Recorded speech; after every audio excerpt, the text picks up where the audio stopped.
ನಾವು ಶ್ರೀಶೈಲ ಆಳೂರು ಕೃಷಿ ಕಲ್ಯಾಣ ನಗರ ಗೋಡಿಯಾಳ ಗ್ರಾಮ ಬೋರ್ಡಲ್ ಪೋಸ್ಟ್ ಚಡ್ಚಣ್ ಬೋರ್ಡಲ್ ಗೋಡಿಯಾಳ ಮಧ್ಯದಲ್ಲಿರ್ತಕ್ಕಂಥ ಕೃಷಿ ಕಲ್ಯಾಣ ನಗರದಲ್ಲಿ ಒಂದು ರೈತ ಸಮ್ಮೇಳನ ಹಾಗೂ ಕೃಷಿ ಚಿಂತನಗೋಷ್ಠಿ ಹಮ್ಮಿಕೊಳ್ತಾ ಇದ್ದೇವೆ.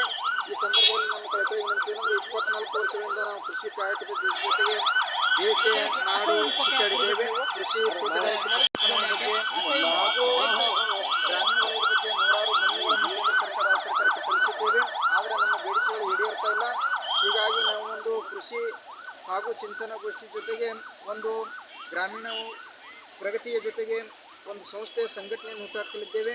ಅದರಂತೆ ಅಭಿಮಾನಿಗಳು ಇಚ್ಛಿಸಿದ್ದಲ್ಲಿ ನಾವೊಂದು ರಾಜಕೀಯ ಪಕ್ಷವನ್ನು ಹುಟ್ಟುಹಾಕಲು ಚಿಂತನೆ ನಡೆಸಿದ್ದೇವೆ. ಅದಕ್ಕೆ ನಮ್ಮ ಸಹೃದಯ ಅಭಿಮಾನಿಗಳು ಸನ್ಮಾನ್ಯರು ಪ್ರೋತ್ಸಾಹ ಬೆಂಬಲ ಮಾರ್ಗದರ್ಶನ ನೀಡಬೇಕಾಗಿ ಕಳಕಳಿ ವಿನಂತಿ. ಶ್ರೀಶೈಲ ಆಳೂರ ಕೃಷಿ ಕಲ್ಯಾಣ ನಗರ ಗೋಡಿಯಾಳ ಗ್ರಾಮ. Phone number 7892941796. ಅನ್ನದಾತನ ಮೇಲಿರಲಿ ಎಲ್ಲರ ಪ್ರೀತಿ. ಅನ್ನ ಬೆಳೆಯದಿದ್ದರೆ ಉಣ್ಣಲು ಏನೈತಿ? ಹಗಲಿರುಳು ದುಡಿಯುವ ಸೊಗೆ ಸುಖ ಎಲ್ಲೈತಿ. ಕೂಲಿ ಕಾರ್ಮಿಕರ ಕಷ್ಟ ಕಣ್ಣಂತೆ ನಡೆಯುತ್ತೆ. ಬೆಳಕು ನೀಡಲು ಬೆಳಗುತ್ತಿದೆ ರೈತರ ಜ್ಯೋತಿ. ಈ ಬೆಳಗಾವಿಯ ಸುವರ್ಣ ವಿಧಾನಸೌಧದ ಜ್ಯೋತಿ.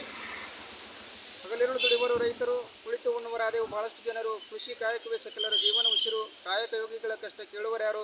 ಬೆರಗಿಳಿದು ಬರಲಿ ವೀರರಾಣಿ ಕಿತ್ತೂರು ಚೆನ್ನಮ್ಮ ದೇವಿಯಂತ ಹೋರಾಟಗಾರರು, ಕ್ರಾಂತಿವೀರ ಸಂಗೊಳ್ಳಿ ರಾಯಣ್ಣನಂತ ಶೂರರು, ಅಣ್ಣ ಬಸವಣ್ಣನಂತ ಆರ್ಥಿಕ ತಜ್ಞರು. ಭಾರತ ದೇಶಕ್ಕೆ ಮತ್ತೊಂದು ಬರಬೇಡ ಕೋರೇನ, ಚೀನಾ ದೇಶ ನಿನ್ನ ಜನ್ಮಸ್ಥಾನ. ಭಾರತಕ್ಕೆ ಸಂಬಂಧ ಏನ, ಹಾಳ ಮಾಡಬೇಡ ಜೀವನ. ನಿನಗಿಲ್ಲ ಇಲ್ಲಿ ಸ್ಥಾನ, ಬೇಗ ಹೊರಡು ನೀನ ಕೋರೇನ, ಬೇಗ ಹೊರಡು ನೀನ. ಇದು ನಮ್ಮ ಅಣ್ಣ ಬಸವಣ್ಣನವರ ಆಸ್ಥಾನ. ಓ ನನ್ನ ಕೋಗಿಲೆ ಆಡುವ ನಾಡ ಮೇಲೆ, ಅನ್ಯಾಯ ನಡೆದಿದೆ ಅನ್ನದಾತನ ಮೇಲೆ. ಗರ್ಜನೆ ಮೊಳಗಲಿ ಈ ಭೂಮಿಯ ಮೇಲೆ, ಅನ್ನದಾತನೇ ಸಾರ್ವಭೌಮ ಎನ್ನ ಮೇಲೆ. ನಿಮ್ಮೆಲ್ಲರ ಆಶೀರ್ವಾದ ಇರಲಿ ನನ್ನ ಮೇಲೆ. ನಮಸ್ಕಾರ.